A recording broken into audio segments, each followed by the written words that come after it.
शुक्रवार व्रत कथा। एक बुढ़िया थी, उसका एक ही पुत्र था। बुढ़िया पुत्र के विवाह के बाद बहू से घर के सारे काम करवाती, परंतु उसे ठीक से खाना नहीं देती थी। यह सब लड़का देखता, पर माँ से कुछ भी नहीं कर पाता। बहू दिन भर काम में लगी रहती, उपले थापती, रोटी रसोई करती, बर्तन साफ करती, कपड़े धोती, और इसी में उसका सारा समय बीत जाता। काफी सोच विचार कर एक दिन लड़का माँ से बोला, माँ, मैं प्रदेश जा रहा हूँ। माँ को बेटे की बात पसंद आ गई तथा उसे जाने की आज्ञा दे दी। उसके बाद वह अपनी पत्नी के पास जाकर बोला, मैं प्रदेश जा रहा हूँ, अपनी कुछ निशानी दे दो। बहू बोली, मेरे पास निशानी देने योग्य कुछ भी नहीं है। यह कहकर वह पति के चरणों में गिरकर रोने लगी। इससे पति के जूतों पर गोबर से सने हाथों से छाप बन गई। पुत्र के जाने के बाद सास के अत्याचार बढ़ते गए। एक दिन बहुत दुखी हो मंदिर चली गई। वहां उसने देखा कि बहुत सी स्त्रियां पूजा कर रही थी। उसने स्त्रियों से व्रत के बारे में जानकारी ली तो बोली कि हम संतोषी माता का व्रत कर रही हैं। इससे सभी प्रकार के कष्टों का नाश होता है। स्त्रियों ने बताया, शुक्रवार को नहा धोकर एक लोटे में शुद्ध जल ले, गुड़ चने का प्रसाद लेना तथा सच्चे मन से माँ का पूजन करना चाहिए। खटाई भूल कर भी मत खाना और न ही किसी को देना। एक वक्त भोजन करना। व्रत विधान सुनकर सब वह प्रति शुक्रवार को संयम से व्रत करने लगी। माता की कृपा से कुछ दिनों के बाद पति का पत्र आया। कुछ दिनों बाद पैसा भी आ गया।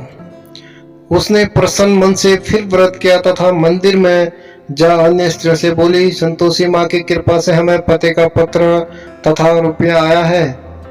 अन्य सभी स्त्रियां भी श्रद्धा से व्रत करने लगी। बहू ने कहा, है माँ, जब मेरा पति घर आ जाएगा तो मैं तुम्हारे व्रत का उद्यापन करूंगी। अब एक रात ने उसके पति को स्वप्न दिया और कहा, तुम अपने घर क्यों नहीं जाते?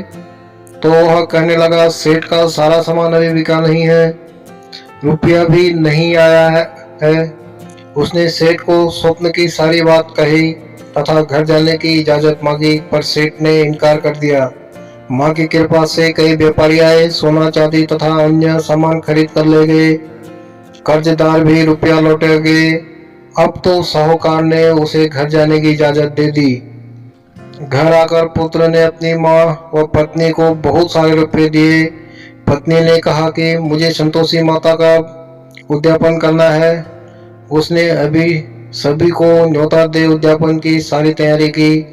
पड़ोस की एक स्त्री उसे सुखी देख ईर्ष्या करने लगी। उसने अपने बच्चों को सिखा दिया कि तुम भोजन के समय खटाई जरूर मांगना। उद्यापन के समय खाना खाते बच्चे खटाई के लिए मचल उठे तो बहू ने पैसा देकर उन्हें बुलाया। बच्चे दुकान से उन पैसों की इमली खटाई खरीद कर खाने लगे तो बहू पर माता ने क्रोध किया। राजा के दूत उसके पति को पकड़कर ले जाने लगे तो किसी ने बताया कि उद्यापन में बच्चों ने पैसों की इमली खटाई खाई है। तो बहू ने पुनः व्रत के उद्यापन का संकल्प किया। संकल्प के बाद वह मंदिर से निकली तो राह में पति आता दिखाई दिया। पति बोला, इतना धन तो कमाया है, उसका टैक्स राजा ने मांगा था। अगले शुक्रवार को उसने फिर विधिवत व्रत का उद्यापन किया। उसे संतोषी माँ प्रसन्न हुई। 9 माह बाद चाँद सा सुंदर पुत्र हुआ। अब